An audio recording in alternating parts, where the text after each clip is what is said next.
I was actually fortunate to receive the Livia Anderson grant through the AAMDS Foundation. And shortly after I was awarded the grant, Brian Anderson, who's Livia's father, contacted me, and he actually works in biomedical industry related services, and he was in Houston. And so he contacted me and he said, you just received this grant and we're really excited about it. Can we come visit you? And I was just so humbled and inspired by meeting them, because it made me realize this family, Livia Anderson and her family, personally raised $60,000 to help fund my lab work, which is just incredible. And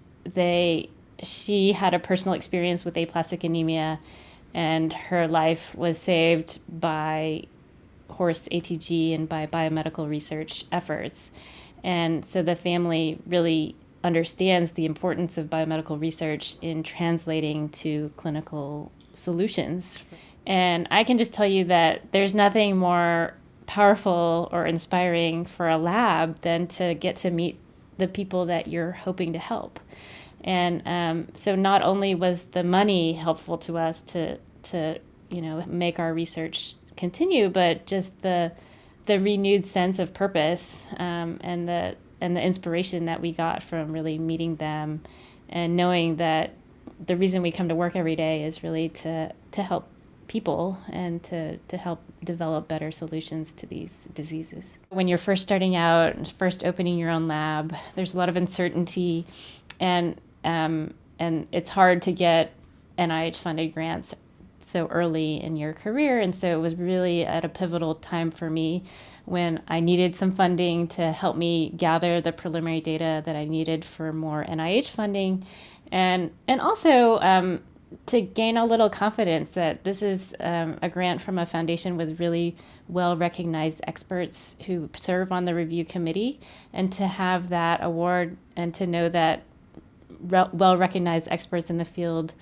valued my work was really a great boost of confidence for me at that early stage in my lab.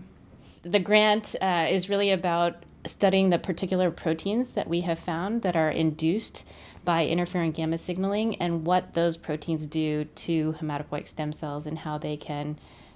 change their biological function, both in terms of encouraging them to differentiate to produce more immune cells that fight infection, but on the flip side of that, impairing their self-renewal capacity, and in the long run leading to depletion of the hematopoietic stem cells, which, as you know, is damaging to the body's ability to continue to produce blood. We're really excited. We have 2 papers that were just recently accepted for publication, and these are studies that would not have been possible without the funding from AAMDS. And so I'm happy to share that with the Anderson family, and hopefully let them know that the hard work they did to raise the money really makes a huge difference for us, and hopefully in turn will lead to some real solutions and better treatments for patients.